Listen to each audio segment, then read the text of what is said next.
What were you both up to, sneaking away in the middle of the funeral? Despite my angry shout, my son and his wife just smirked. We couldn't stay at the funeral. We had to prepare for our move, they said. Upon closer inspection, I noticed the furniture had been swapped with theirs, and my belongings were piled up haphazardly near the entrance. What's going on? I asked, facing their astonished expressions. Starting today, we'll be living in this house. It would be best if you, mother-in-law, went to a nursing home or something, Lisa said with a grin. Are you serious? I couldn't believe what I was hearing. Yes, of course we're serious. Please retire and make way for us, old lady, my son added. I was shocked that they would do such a thing on the day of the funeral. But I quickly composed myself. Fine then, do as you please, I told Lisa with a forced smile. It seemed my son and his wife had completely forgotten something important. My name is Susan. I turned 51 this year. My pride and joy is my son, William. He's been kind-hearted since he was a child, and he grew up to be a fine young man who cares for his parents. After graduating from college, William got a job in a company in New York City, but for the first few years he was assigned to work in Nebraska. It was lonely to be apart from William, but for his growth, my husband and I saw him off with smiles. Mom, are you and Dad doing well? William would call frequently. No health problems, he'd ask. At first, William, who had started living alone in a new place, called us frequently. Yes, your father and I are both fine. How about you, William? Are you eating well? Is work not too busy? I'd respond. I'm all right. Well, I eat out a lot, but I think of your cooking and pay attention to my nutrition.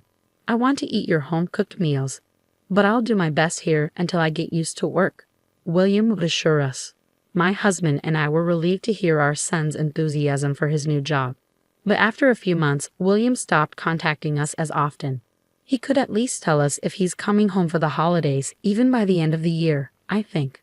But he hadn't contacted us and didn't even reply to our emails. So in frustration, I called William's cell phone. Hello? A woman with an unfamiliar voice answered. Is this William's cell phone? I asked. Yeah, but are you a friend of Liam's? The woman replied. Liam. I was puzzled by the name. I heard William's voice in the background. Lisa, who are you talking to?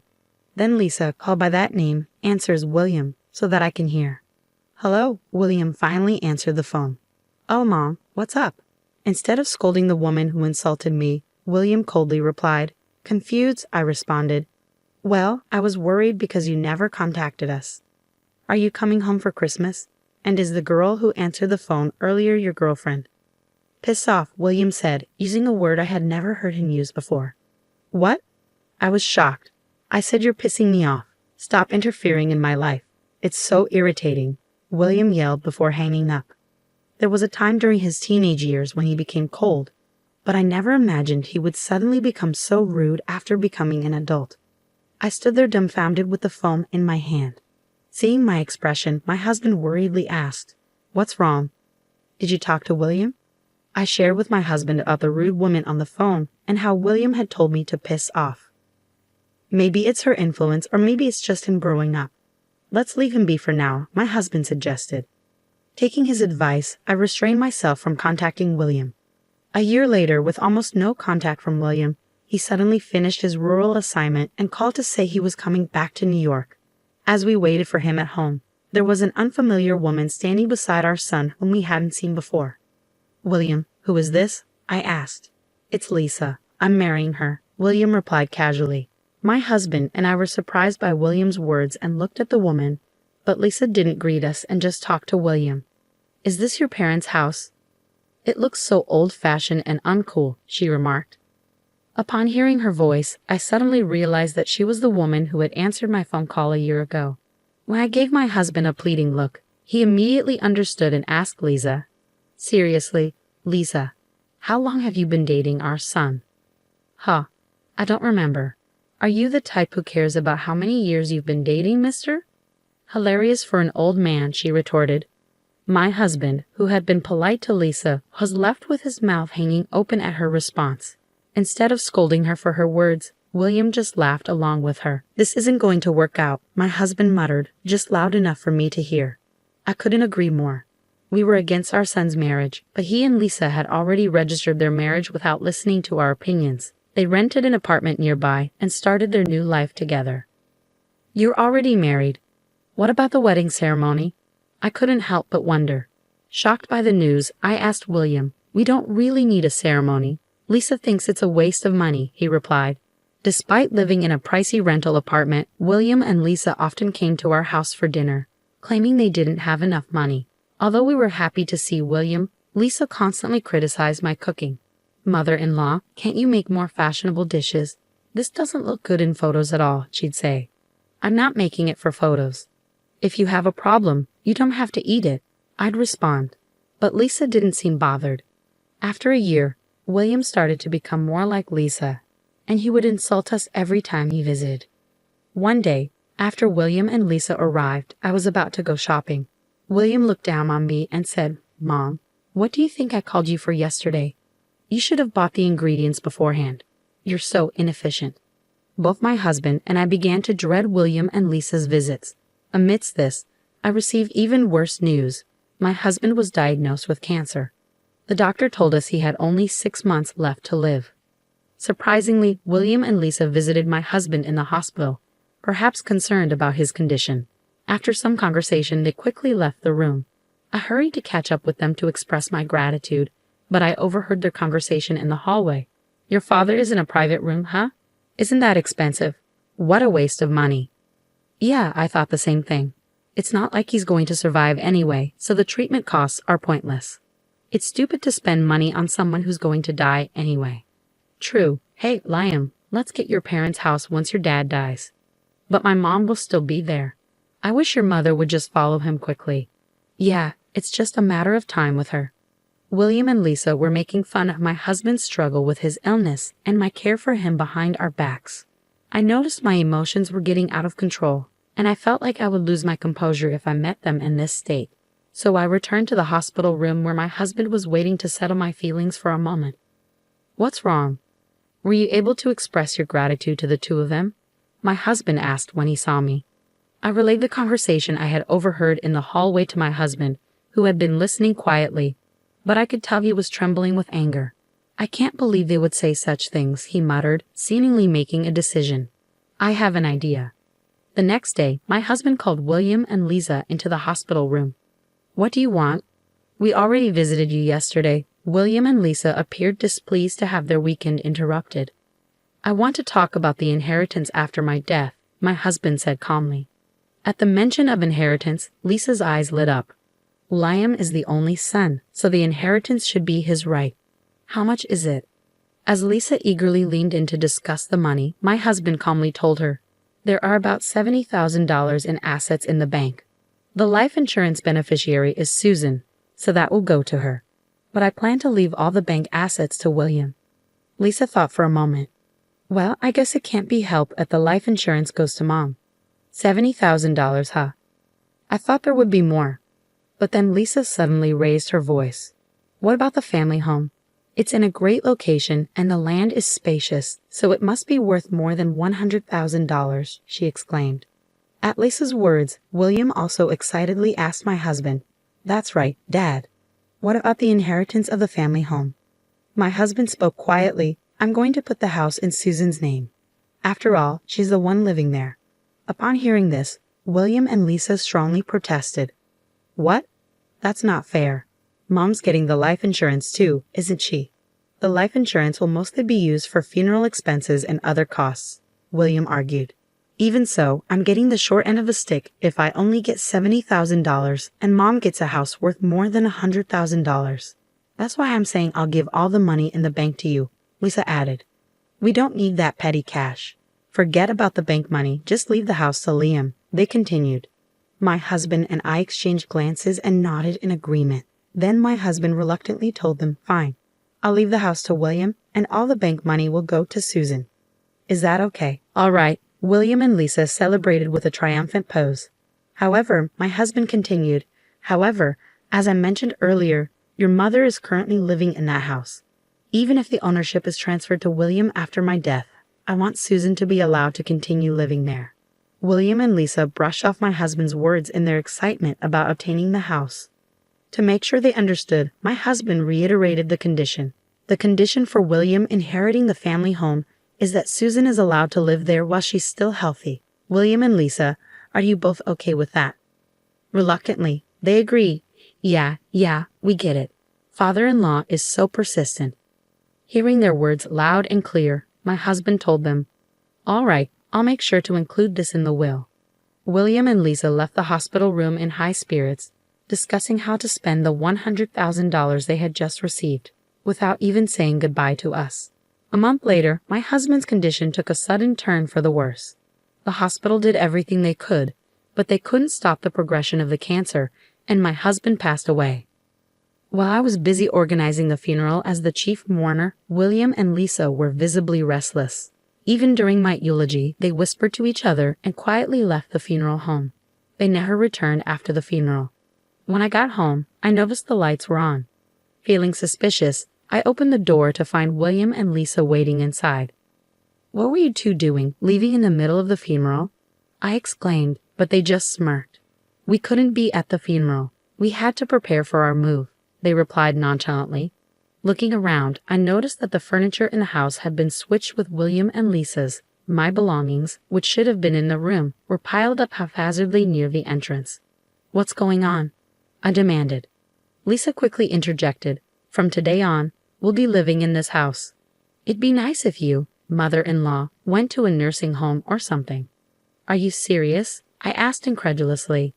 Yeah, we're totally serious. You old people should retire already, William added. Shocked that they would do such a thing on the day of the funeral, I quickly changed my attitude and smiled at Lisa.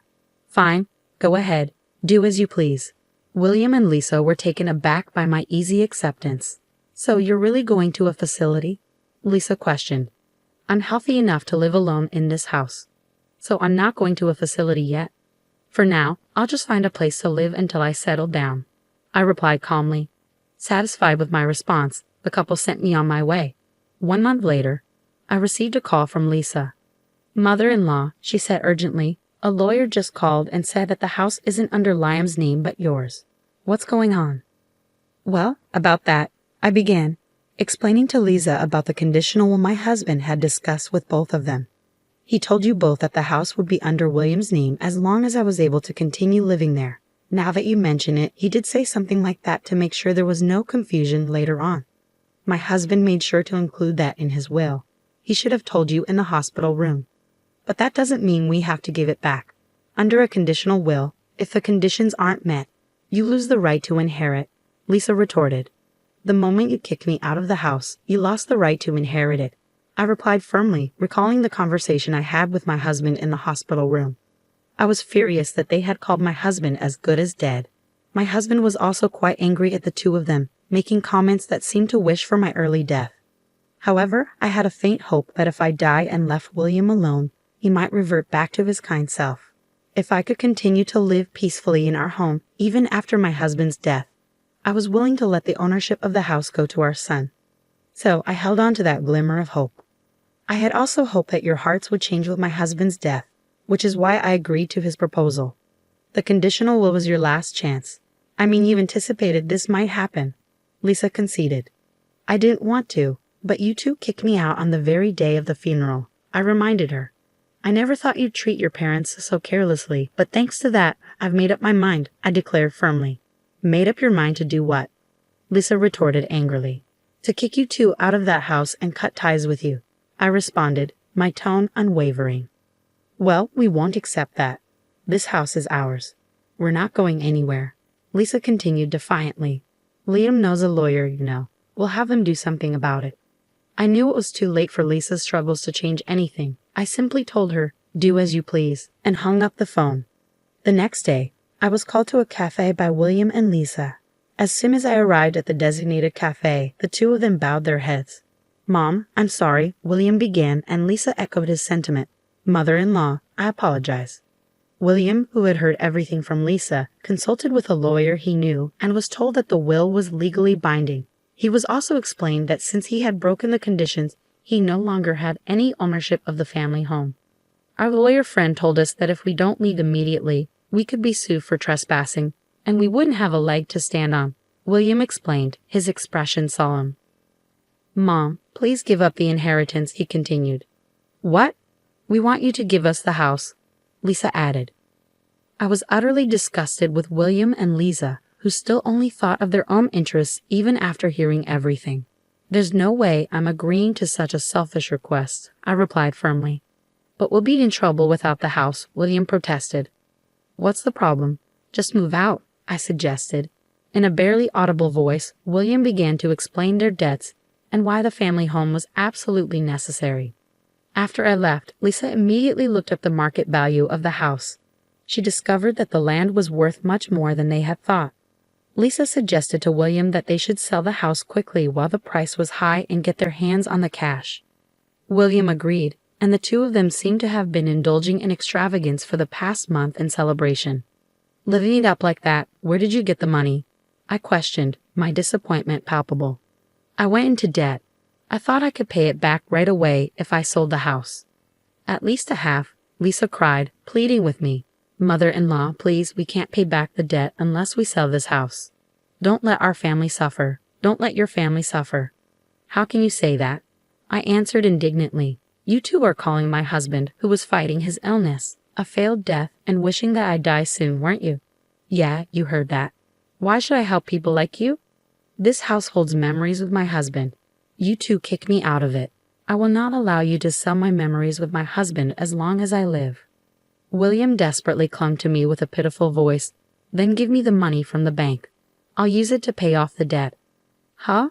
Weren't you the ones who said you didn't want that dirty money? I retorted. Don't you get that you don't have the right to take that cash anymore?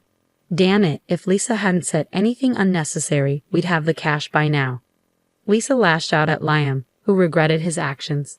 Excuse me, Liam, you were happy when you heard you'd get the house too. He's your father, so do something about it. It's your fault, so you do something about it, I calmly told the two who started fighting. If you're going to have a marital fight, do it later. Just as Liam's lawyer friend said, I'll sue you for trespassing if you don't leave right away. They stopped arguing and hurried back to their house. They then packed their belongings and left in a rush. Afterward, the two searched for a new home, but with their debt, the only place they could rent was a rundown apartment that looked like it was about to collapse. Because they borrowed as much money as they could without worrying about the interest, planning to pay it back quickly, their debt just grew larger. Even though they were working, it seemed like it would be a long time before they could fully pay it off. I returned to my own home after a month with everything going as planned with my late husband. It was unexpected that my son and his wife tried to sell our home and ended up squandering money and going into debt.